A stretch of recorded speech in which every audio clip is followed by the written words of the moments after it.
3 days after my boss told me I was not ready for a promotion, he was the one who was not ready to face the chaos I had quietly held back for 7 years. I remember that moment as clearly as if it happened this morning. Some sentences sound harmless, but they open an entirely new chapter of your life. That one, spoken on an ordinary Manhattan morning, did exactly that to me. That day, the city looked like it had been dipped in a thin, silver cold. Not the kind that cuts your skin, but the kind that sharpens your thoughts, the kind that makes you question where you are going, what you are doing, and why you are still here. Somewhere in the distance, a siren wailed, and Hudson Central Medical Center stood there, sleek, expensive, and as emotionally distant as always. The kind of hospital people spend a fortune to get into, only to pray they meet the right human being instead of the right equipment. I walked through the main lobby, and the white lights, always too bright, had their usual way of making all of us look just a little more exhausted than we really were. Quick footsteps, green scrubs are moving in and out. The steady overhead announcements call patients by name. I had worked in this place long enough to know that behind all that order lived hundreds of small disasters ready to ignite at any moment. My name is Olivia Hart, almost 40. Supervisor of patient flow. I decide where patients go, which doctor takes, which shift, and which operating room opens at what hour. I like to joke that if I assign one patient to the wrong case, they might be waiting until midnight, or worse, a surgeon might stare at the board and have absolutely no idea where they are supposed to be. I am good at this job, not because I am smarter than anyone else, but because I pay attention. I remember faces, numbers, which department heads hate, morning meetings, and small things like how Dr. Rodriguez always takes 3 extra minutes every morning to find his reading glasses. Those tiny details stacked together make the entire system run smoothly. And when a system runs smoothly, no one sees the person behind it. They think it runs itself. My personality is simple. I am calm. I hate unnecessary conflict. Sharp enough that people do not underestimate me, but not sharp enough to make them resent me. I am good at systems, not showmanship. I can speak in meetings, but I do not like performing for the board just to earn points.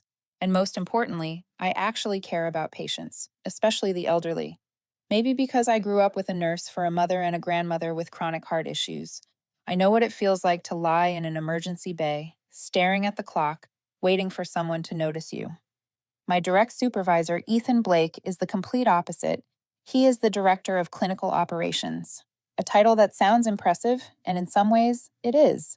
Tall, well dressed, always looking like he just finished shooting a wellness magazine spread. He speaks well, charming, the kind of man who can make a boardroom nod along even if half of what he says is fluff. But he hates diving into technical details. He avoids data sheets longer than a single page. He believes his presence is a contribution, and above all, he believes he is irreplaceable. I stepped into the meeting that day with a small hope, not the hope of a promotion, just the hope of being acknowledged. I did not want applause. I just wanted one look that said he understood what I had built over the last 7 years. Ethan was not in that mood. He picked up my application packet and flipped through it like someone searching for a Sunday coupon in the newspaper. That kind of careless flipping people do when they already know the ending. I watched his fingers skim past every section without stopping long enough to read, and I knew exactly what was coming. And of course, there it was. Ethan set the file down, fingers laced, posture serene, like he was about to offer guidance to a junior intern. Olivia, you do good work. Very steady work. But the director role requires a higher level of leadership. I do not think you are ready for that. The words did not stab. They landed like a small stone dropped on a wooden table, soft but echoing far. I met his eyes, my voice steady in a way that surprised even me. And what exactly are you basing that on? I asked gently, but we both knew the question hit where it hurt. Ethan froze for half a second. Just half a second. But it was enough to expose the discomfort behind his confident mask. Then, like all people who have been in power too long, he pulled himself back upright with borrowed certainty. That is my assessment, based on observation and professional experience. Sure, his professional experience never once included understanding the system I built. I did not argue, not because I lacked things to say, but because I had lived through this brand of evaluation before. I closed my laptop and picked it up with one hand. When I stepped out of that conference room, something in me was crystal clear. Not sadness, not anger, a calm certainty. I knew the board had just shifted, just not in the direction Ethan imagined. And as the glass door closed behind me, I knew that whatever was about to happen next would force him to rethink his definition of the word ready. When that glass door slid shut, it felt like the sound opened a new chapter of my life. One, you have probably stepped into yourself at some point, in your own way. And before I tell you what happened next, where everything starts turning, I want to ask you something small. Where are you listening from? I am always curious if someone in California is sipping coffee and nodding along, or someone in Texas is remembering a meeting from their own past. Leave a comment below, because the stories we think only happen to us often are not as unique as we imagine. And if you enjoy smart, quiet payback, the kind that does not destroy anything, just puts everything back where it belongs, hit subscribe. Because of what happened after that meeting, trust me, you will not want to miss it. Before anyone told me I was not ready, I had saved them so many times, I stopped keeping count. That is not a complaint. It is simply the truth, the same way I know the emergency room rush hours better than the city subway schedule. I was not born in New York. I came from a small town in Ohio, the kind of place where people greet each other by name, and where my mother, a nurse, used to let me sit in the break room during her night shifts. I grew up noticing everything: who worked which shift, which medications she needed, which blood pressure monitor in room 3 always jammed. I had that steady, almost childlike urge to help because I did not know how to say no. Whenever someone asked, I said, "Let me see," and half the task was already done. When I arrived in New York, I thought I was prepared for chaos. Hudson Central Medical Center showed me that chaos came in levels, and theirs was far beyond what I imagined. My first days here felt like being thrown into an orchestra where every musician played a different song. Doctors were double booked, as if it were a daily ritual. There were nights when two surgeons waited for the same operating room because the system assigned the wrong schedule while the patient was already on the gurney. I once watched an 80-year-old man wait almost 3 hours because his chart was sent to the wrong floor. Some mornings, people wasted 20 minutes just asking each other who was actually on duty. Everyone was tired. Everyone was busy. Everyone blamed the system. But no one fixed the system. Sometimes I thought, if endurance could be measured in money, this place would be the wealthiest part of Manhattan. So I did what I had been doing since I was a child. I fixed things. No declarations, no demands for credit, just quiet work. I started by redrawing the entire patient flow. One afternoon, I sat in the break room with a blank sheet of paper and a blue pen, sketching every step and every touch point from the moment a patient walked in to the moment they completed treatment.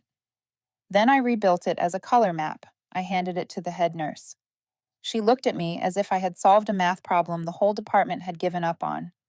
Then I created a color-coded coordination board: red for urgent cases, yellow for priority cases, blue for charts fully cleared. With one look, anyone could see exactly where a patient was in the process. Before that, everything was scattered inside 12 different Excel files that no one dared open all at once. I optimized the duty schedule, removed the overlapping shifts, balanced the hours so doctors did not have to sprint through the hallways like they were being hunted. I knew each person's quirks. Dr. Turner needed 10 extra minutes every morning to review charts. Dr. Lee often switched shifts after a late night. Dr. Rodriguez needed his first cup of coffee before he could think straight. Small things, but they made the system run smoother than any report with 300 pages. And then came the day I saved an entire emergency case without anyone noticing. A little boy had been in an accident and needed to be taken into surgery immediately.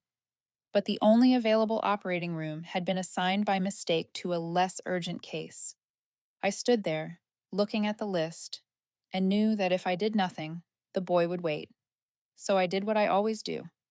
I hacked the schedule right there on the spot. 3 minutes, one phone call, one line in the system, and the boy was taken into surgery in time. No praise, no questions. But I knew, and the boy survived. Meanwhile, Ethan appeared in every promotional photo, standing next to department heads, smiling like he had designed the entire system himself, talking about innovation and flawless coordination. Funny how every time an operating room crashed, every time the system actually burned, he was busy. Busy in a meeting, busy with a donor, busy having lunch with the board. In other words, he was never there when the work needed him most. I once proposed a training session for coordination, a small class, just enough so people knew what to do if I was not there. I wrote an email, attached diagrams, timelines, and a full 3-month plan.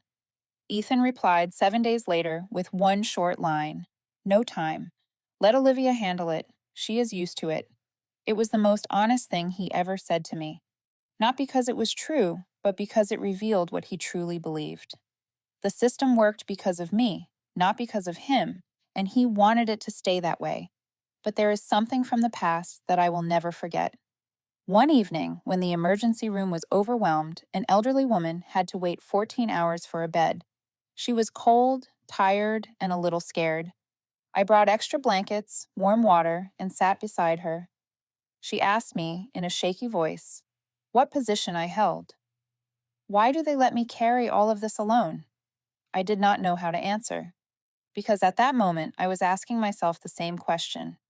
I still remember her eyes, a mix of gratitude and worry.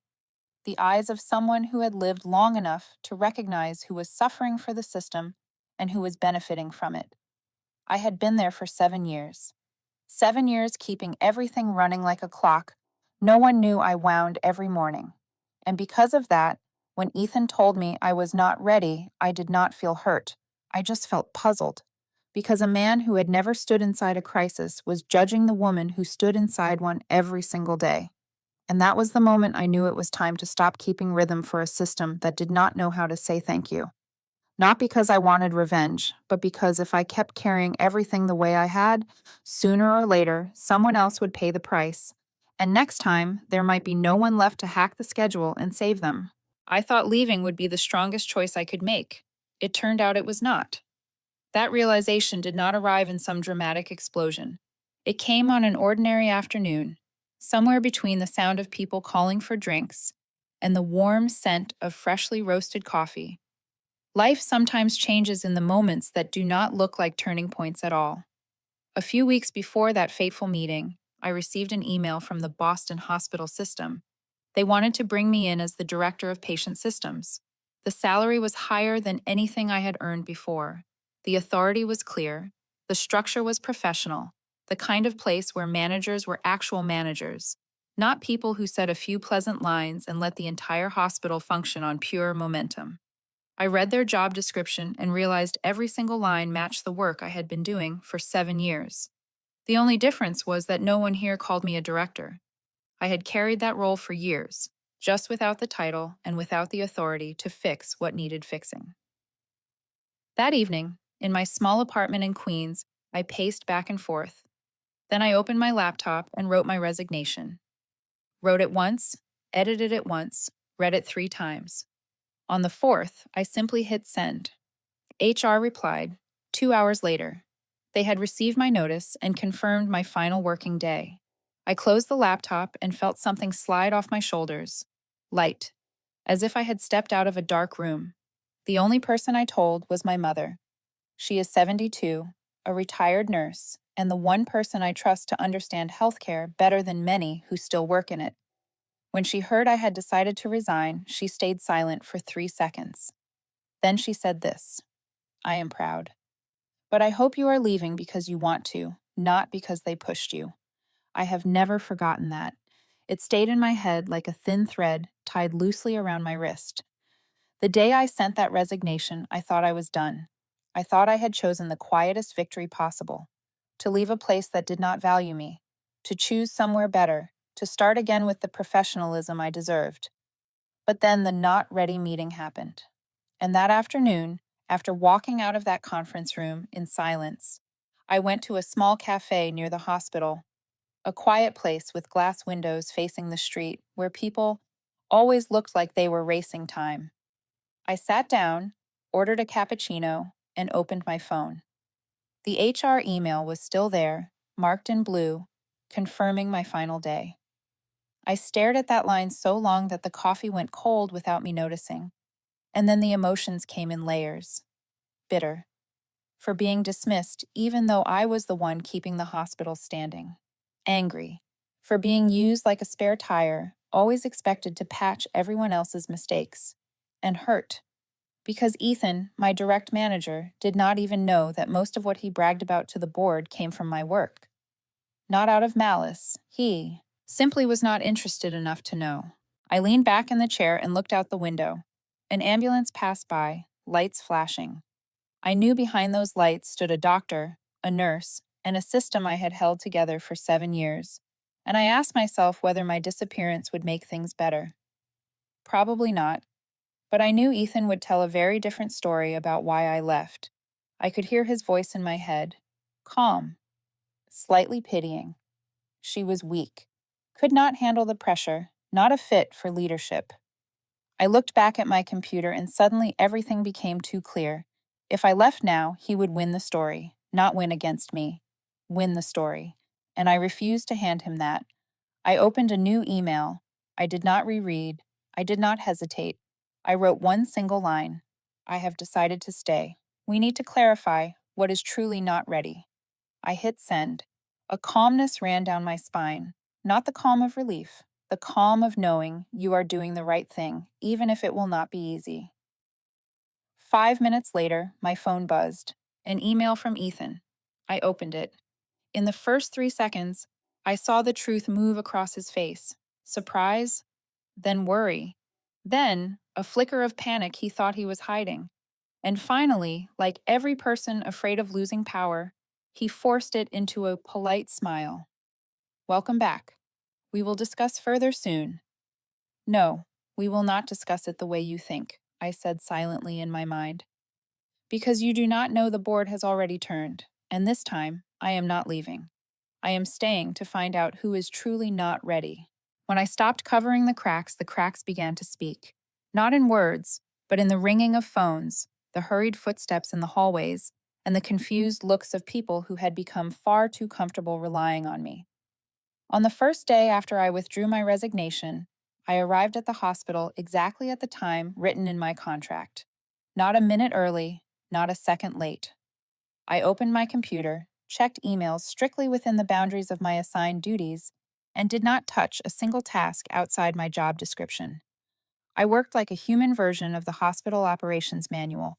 No overtime, no checking emails at 8 in the evening, no running through 3 departments to fix something someone forgot, no last-minute crisis patching for coordination failures.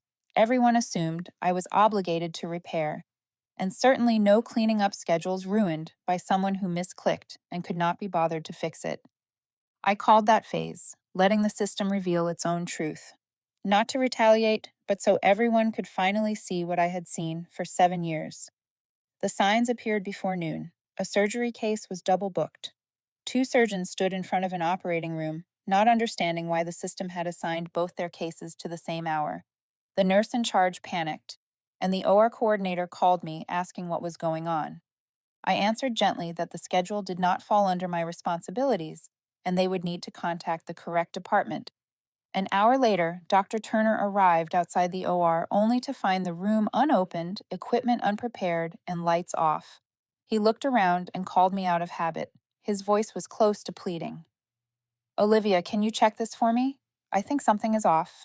I opened the schedule, looked for exactly 25 seconds, and answered in a calm, even tone. Dr. Turner, that room is under the new coordination team today. They will assist you.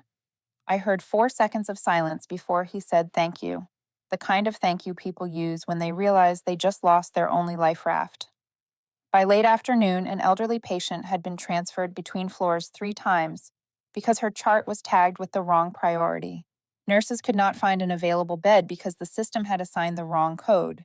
I watched the chaos from my desk. I did not step in. I did not fix it. I simply observed. This was what would continue to happen if no one learned how to operate the system correctly. There was even a small, absurd moment when a young doctor ran straight toward me, hair sticking up like he had sprinted through a storm. He nearly shouted, Olivia, my schedule flipped 3 times in 4 hours. 4 hours. If you ever leave for real, I swear I am quitting medicine. I almost laughed but kept my voice steady. I am still here, doctor, and the schedule is no longer mine to manage. His face froze, and he walked away like he needed oxygen. Ethan was the slowest to notice the shift. He believed the chaos would disappear if he looked stern in a few meetings. But the calls increased, the complaints increased, the emergencies he had to personally handle increased, and soon he started frowning the moment he saw me in the hallway. By the end of the day, he walked up to my desk, arms crossed, using that leadership tone he always relied on when he wanted to pretend he was in control.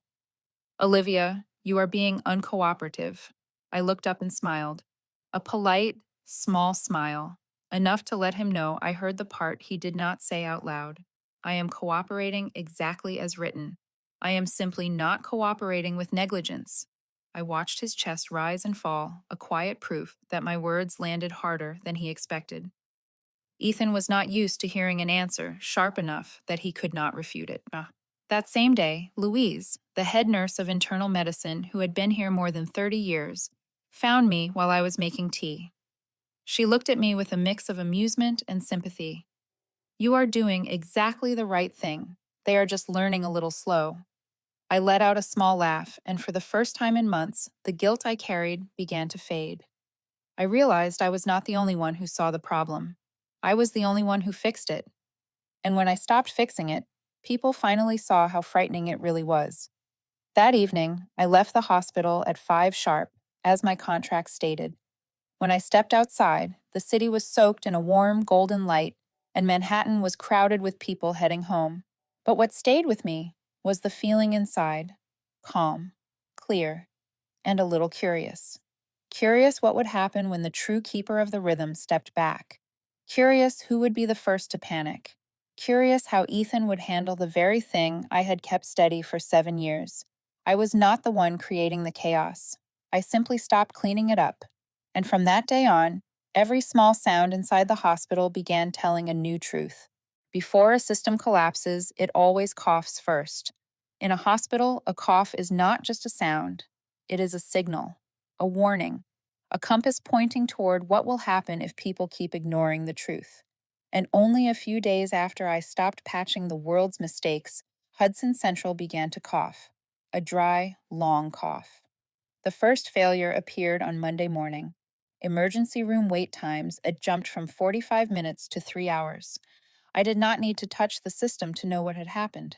When no one checks each case carefully, the schedules and priorities tangle like old electrical wires in a storage closet. Patients arrive with nowhere to go. Doctors show up with no idea who needs them first. Nurses tighten like drawn strings. I sat at my desk listening to nonstop calls pouring in from the emergency department, and all I felt was a calm understanding. The system was revealing its true self. By that afternoon, 3 surgeries had to be rescheduled. 3. In a major Manhattan hospital, that number sounds like an explosion in a board meeting. One case was assigned to the wrong room. One case overlapped with another, and the third was tagged under the wrong specialty. Mistakes like that used to stop before anyone felt the impact. But now, with no one standing between hundreds of moving parts, everything toppled like rows of dominoes. By the third day, the press stepped in. A local newspaper published a headline that froze the entire hospital. Luxury hospital, service like a bus station. I knew the headline was not entirely fair, but I also knew it was not entirely wrong. In Manhattan, a headline like that spreads faster than a rumor about seeing a celebrity at a diner. The fourth cough was not a system error. It was the arrival of Harriet Monroe. Harriet was one of the hospital's biggest donors. 70 years old, silver hair, steady walk, eyes sharp as a laser. She had been treated for cancer here years ago and considered the hospital her second home. But that day, she was not visiting anyone. She was not offering suggestions. She was here because her mother had been waiting for a temporary bed in the emergency room for 18 hours. I met her in the hallway, where she stood with her arms crossed, staring at the chaos ahead. She asked me one question, soft as wind and heavy as stone. Is this the system I donated to improve? I said nothing. Because no matter what I said, she had already seen the truth. Ethan immediately called an emergency meeting. When I walked into the room, he was standing at the head of the table, tie slightly crooked, face tight with stress, but trying to maintain the image of a leader. When the meeting started, he spoke like a man reading lines from a script. The current situation is caused by staff shortages. Then he added another line, and the new doctors are still unfamiliar with the system. A moment later, he listed a third reason. It is winter, everyone gets sick. Patient volume increases naturally. I listened, and it felt like watching a poorly rehearsed comedy. Everyone could see he was trying to patch a hole with cheap tape. Department heads exchanged glances. Harriet sat still, hands clasped, eyes cold as winter water. I waited until Ethan finished. When he sat down, I opened my laptop and began. Wait times increased. That happened exactly as reported in my analysis 2 years ago when I said we needed system training. I switched to the next slide, showing a scan of Ethan's email, the email where he declined the training because he had no time. I continued. In the past 72 hours, the system logged 37 coordination errors. I displayed each one, no emotion, no emphasis, letting the data speak for itself. With every new number, I watched Ethan's shoulders tighten. He leaned back in his chair, arms crossed, eyes avoiding mine. The room grew so silent we could hear the air conditioning hum. Harriet stared at the screen for a long moment. Then she inhaled slowly and turned to the leadership team. I have been a patient here. I know who keeps this place running and who only keeps the microphone. Her voice was not loud, not sharp, just true.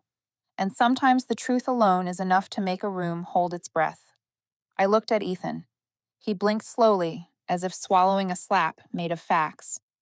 But I felt no triumph, only calm. Because nothing happening was caused by me. I simply stopped cleaning it up. And the system finally spoke the truth everyone had been avoiding for years. In that moment, I knew the cough was only the beginning. The real fever, the real shaking, was still ahead. And no one, not even Ethan, felt confident enough to pretend everything was fine anymore. In that room, for the first time, I saw Ethan not ready. Not the kind of not ready that comes from missing information or forgetting to read a report. It was the kind that arrives when the truth stands right in front of you, knocking with both fists, and you have nowhere left to hide. The meeting was held on Thursday morning in the large conference room on the 7th floor. Normally, that space was used for signing donor contracts or presenting new strategic plans. Today, the atmosphere was completely different. No laughter, no polite greetings, just a thin tension hanging in the air like morning fog. The chief executive officer sat at the head of the table. He was the kind of man who disliked long speeches but enjoyed getting straight to the point. Harriet Monroe sat to his left, arms folded, leaning back slightly in her chair, her eyes sharp as a surgical blade. Ethan sat next to the chief executive officer, his posture unnaturally stiff. I sat across from them, laptop open, calm in a way that felt almost foreign. The chief executive officer went straight to the issue once everyone had settled. We need to understand what is happening with our operational system. The recent incidents are not minor. Ethan drew in a deep breath and slipped into his familiar defensive mode. I have not been adequately supported, he said. The entire system has depended on one person for too long, and when she changed her attitude, the process fell apart. I almost laughed at the phrase that changed her attitude, but my face stayed perfectly still. Ethan continued. I believe Olivia is disrupting the workflow because she is upset about her recent evaluation. She is trying to create pressure to get a higher position. I placed my hand lightly on the touchpad and brought up the first slide. A clean timeline. Clear. Precise. Nothing flashy. Just truth. This is the warning I sent in 2019, I said. I reported the risk of system overload if we did not implement training. This is Ethan's reply, declining the proposal. I switched to the second slide. Here are the 5 training proposals I submitted, each with a 3-month plan. All 5 were rejected. The air in the room thickened. Ethan tried to keep his expression steady, but I noticed his hand tighten slightly on the table. I moved to the final slide, where the numbers were displayed plainly. And here is the actual data from the past 72 hours. 3-hour wait times, 3 surgeries rescheduled, 37 coordination errors, not caused by me, caused by a system without a second person who knows how to operate it. Data does not bend. Harriet looked at the screen, then at the chief executive officer, then at Ethan. Her gaze was soft as a breeze, but strong enough to make anyone step back without moving an inch. Ethan suddenly leaned forward. His voice rose, strained at the edges. She is leveraging this crisis to grab a seat. That is obvious. No one doing their job would just stop like this unless there was a personal motive. I rotated the laptop half closed toward myself, then looked up. I smiled, not wide, not sharp, just enough to show I was not stepping into his emotional script. If I wanted a seat, I would have gone to Boston for a better salary. I stayed so you would not get to tell the wrong story. The sentence landed on the conference table light as mist, but cold as metal. Ethan opened his mouth to argue, but no words came out. Harriet clasped her hands and leaned forward slightly. She is right. She faced the chief executive officer and spoke in a firm, even tone. We have relied on one person for 7 years. One person without formal authority to correct errors, yet responsible for fixing every error. No one should have to carry an entire system alone. The chief executive officer stayed silent for a few seconds, the kind of silence that tells you he is thinking deeply, not hesitating. Finally, he spoke. Olivia, your report shows that you understand this system better than anyone here. Nothing in the data indicates you are not ready, but I see many things that indicate we were not ready. His eyes shifted to Ethan, especially at the mid-management level. Ethan froze. His shoulders sank just a fraction. No one voiced it out loud, but everyone understood. The person not ready was not me. I felt no gloating, no sense of revenge, only something very simple. The system was finally looking at itself. The meeting ended with the chief executive officer requesting everyone to review their processes and asking me to stay to support a full assessment. I packed up my laptop, stood, and for the first time in years, walked out of a conference room without feeling like anyone was shrinking my sense of competence. As I reached the door, I glanced at Ethan. He turned away, trying to straighten his tie, but the slight tremble in his hands revealed everything he was trying to hide. It was never that I was not ready. It was that he never imagined what would happen when I stopped holding the entire system still. And for the first time, Ethan understood that clearly. You do not need to replace everyone. You only need to replace the way things run. That was my first thought when the next day's meeting began, a smaller meeting, more private and more important than any meeting I had walked into in 7 years. The chief executive officer invited me into his office, where light from the window fell across a large walnut desk. There were only 3 people in the room. The chief executive officer, Harriet Monroe, and I, Ethan, were not there. Because of that, the room felt so quiet I could hear the wall clock marking each second. The chief executive officer did not circle the subject. He clasped his hands and looked directly at me. Olivia, I want to offer you the position of Vice President of Patient Systems. You would report directly to me. I did not react right away. Not because I was shocked, but because I had learned to keep my expression steady when people expected me to waver. He continued, twice your current salary, full authority to build your own team, and you will oversee system training across the entire hospital. I saw Harriet give a small nod as if she had been the one pushing this proposal forward. Her look carried neither pity nor favoritism. It was the look of someone who had lived long enough to know who was actually doing the work and who was only pretending. A moment later, the chief executive officer placed a sheet of paper on the desk. You will also have the authority to decline any request that does not meet operational standards, including requests from Ethan. The room fell silent for a few beats. I could guess the chief executive officer expected me to say yes immediately. Anyone in my place would have said yes immediately. But I was not anyone. I drew in a slow breath. Thank you, but I cannot accept right away. The chief executive officer looked slightly surprised. Harriet raised an eyebrow, as if waiting to hear the condition I had in mind. I knew what was in front of me: power, title, recognition. But there was something I needed to clarify before stepping into any higher role. I placed my hand on the desk and met the chief executive officer's eyes. I have only one condition. He motioned for me to continue. I do not want this to become a public execution. I want to reform the system, not get revenge. The words fell into the room like a drop into a still lake. Harriet looked at me with a warmth I had not expected, as if she recognized a younger version of herself standing where I stood. The chief executive officer tilted his head slightly. You are concerned about creating internal tension. I nodded. I want people to understand that this change is to fix the system, not to eliminate anyone. If I walk in on the first day with the energy of someone who wants to win against someone else, I will not fix anything that lasts. I stopped looking at him and turned to Harriet. She understood. And once she understood, she spoke for me. She is right. Reform built on fear lasts only until people forget to be afraid. Reform built on respect lasts much longer.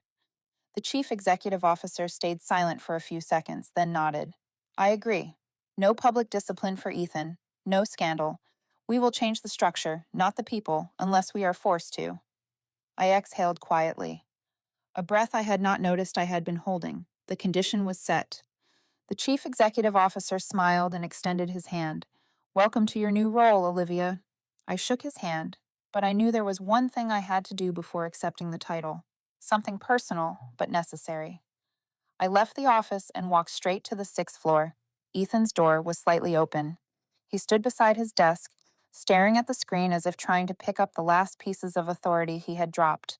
I tapped lightly on the doorframe. He looked up. His eyes shifted through three stages: alertness, annoyance, and finally something close to resignation. I stepped inside. I did not sit. I did not soften the moment. I stood at a distance that made the conversation impossible to misinterpret. I said, You told me I was not ready. Ethan did not move. I went on. You were right. I was not ready. I was not ready to stay silent forever. The room went still. I could see him searching for a response, but no words came. There was no excuse strong enough to cover what the truth had already revealed. I turned and walked out, leaving the door open behind me as a reminder. I was not there to corner anyone. I was there to open a new way of running things. I was not there to win over a person. I was there to win over old habits. As I headed toward the elevator, I felt the change settling in around me. Not just my title, not just my authority, but the rules themselves. A new set of rules that I would be writing line by line. In the end, the people who had been invisible were finally called by their true names. I never thought my story would lead to that moment, but 6 months after I stepped into my new role, Hudson Central had changed so much that even I had to pause sometimes to make sure I was still in the same place where I had once worked. I started by building my own team, 3 people. I did not want a large team because I believed in quality over quantity, and because the people who are truly right for the job are rarely the ones standing in front waving for attention. The first person I chose was Louise, a veteran nurse of 30 years. She had the memory of a living archive and the patience of someone who had seen every version of chaos this hospital could create. When I asked her to join, she laughed and said she had been waiting for that question, since the days when I did not even know how to make a proper cup of coffee. The second was Jonah, a young data engineer, only 3 years out of school, but sharp in a way very few people are. He looked at systems not as lifeless tables, but as flows that could be improved, reshaped, and predicted. When I asked why he wanted to join, Jonah simply said, I want to work in a place where data is not hidden because someone is afraid of the truth. The last was Maya, a nurse so skilled with spreadsheets that people used to call her the spreadsheet girl. Everyone relied on her to fix forms, merge files, and organize numbers, but no one thought those skills mattered. I did. People who understand details are the ones who keep a system upright. When I offered her the role, her eyes turned a little red, as if it was the first time someone had truly seen her capability. 3 people, 3 perfect pieces for rebuilding the hospital's entire operational machine. We began with the new training program, not the dull meetings people attended just to check their names off a list. This was a program that required every department head and every mid-level manager to understand each step of the coordination system. No more sighing and saying, let Olivia handle it. No more shoving problems my way and waiting for me to clean them up. I designed each session like a map, starting with patient flow, then bed allocation, then surgical scheduling, then risk anticipation. Louise handled real-world practice. Jonah handled data analysis. Maya guided the technical steps. Every department had to participate. Some frowned at the amount of information, but they needed it, and they learned.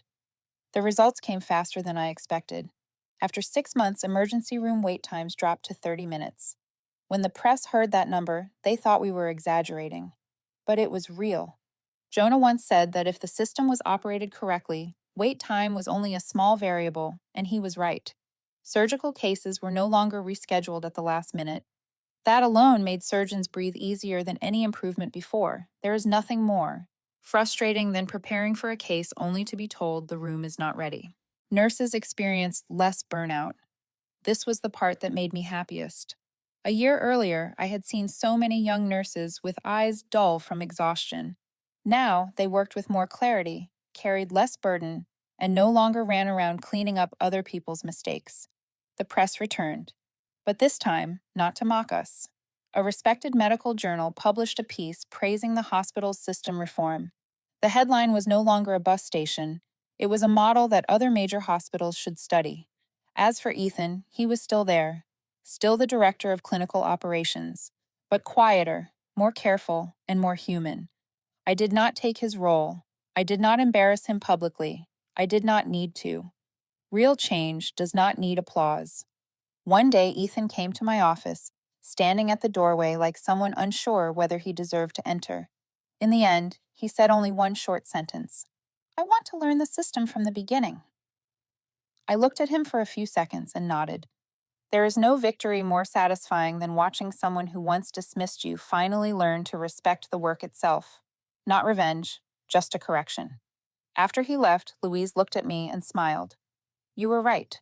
You do not need to tear anyone down. You just need people to see exactly where they stand." And I thought she might be right. 6 months earlier, I believed I was simply trying not to get caught in the spiral of retaliation. But it turned out that when you stand firmly on the side of truth, the entire system begins to shift back into alignment. Now, when I walk through the hospital halls, I see people who had once been invisible finally recognized. I see Maya being asked by physicians for scheduling insight. I see Jonah consulted by department heads for data interpretation. I see Louise teaching young nurses with quiet pride. And me, I walk a little slower to take it all in. The heaviness of 7 years is gone. The feeling of holding the entire system on my shoulders is gone. Now I am simply the person keeping time, but it is the rhythm of a system that has learned to stand, breathe, and correct itself. And that is when I realized something. Power is not about where you stand on an organizational chart.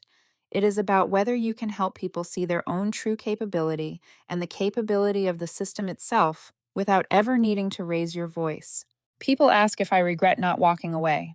I just smile, because if I had left, they never would have known the truth.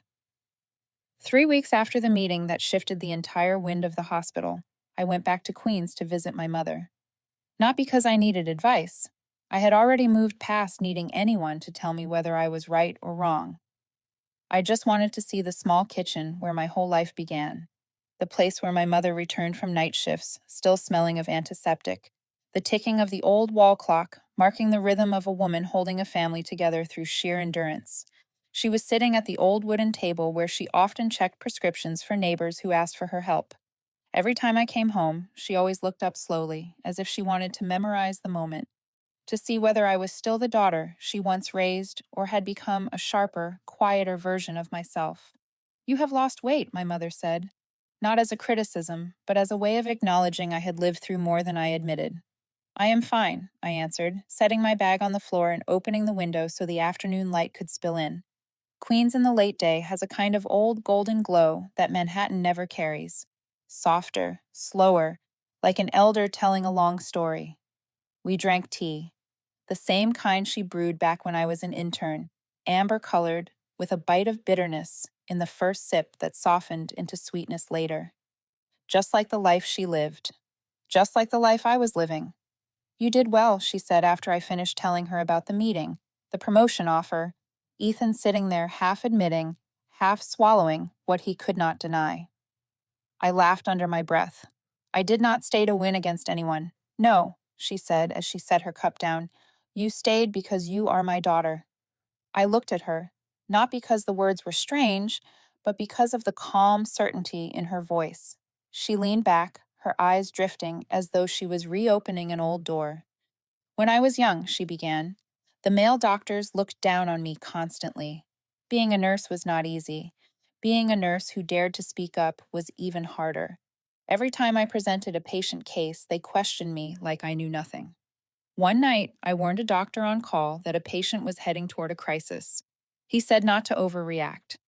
40 minutes later, the patient went into cardiac arrest. I saved them. He stood there pale, unable to speak. I felt something tug at my chest as I listened. My mother had never told me this, but I understood why. People who have learned to carry weight do not often recount the moments they were underestimated.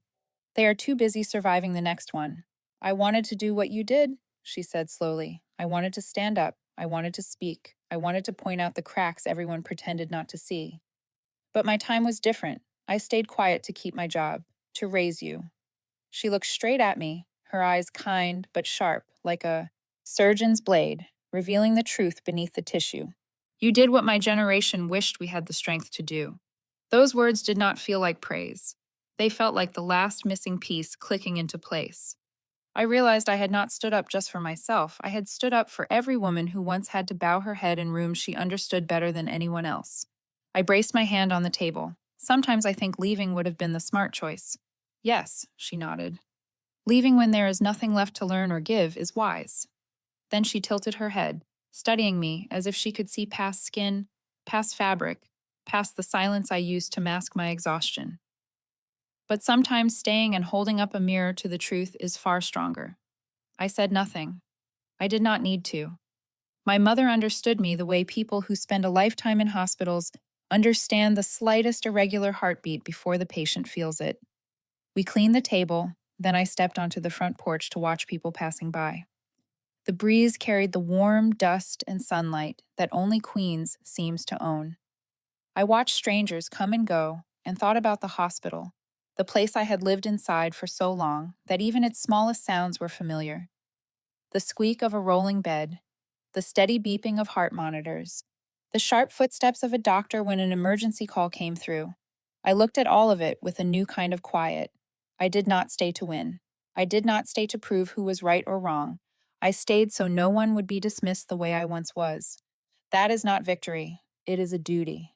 A duty I only understood fully when I looked at my mother, a woman who endured what I was lucky enough to face head on. When I drove back into Manhattan that night, the lights from the high rises reflected in my windshield like soft cuts across water. The city seemed to ask me the same question everyone else had asked. Do you regret it? No, because if I had left, they never would have known the truth. And more than that, if I had left, the next person might have had to endure what a single honest sentence, a single honest action, could have stopped. If this story reminds you of the moment someone once told you that you were not ready, leave a comment. I read everyone. And if you like stories that stay calm but cut sharp as a fresh scalpel in an operating room, subscribe. I post every week, the real stories most people live through but rarely tell. See you in the next video.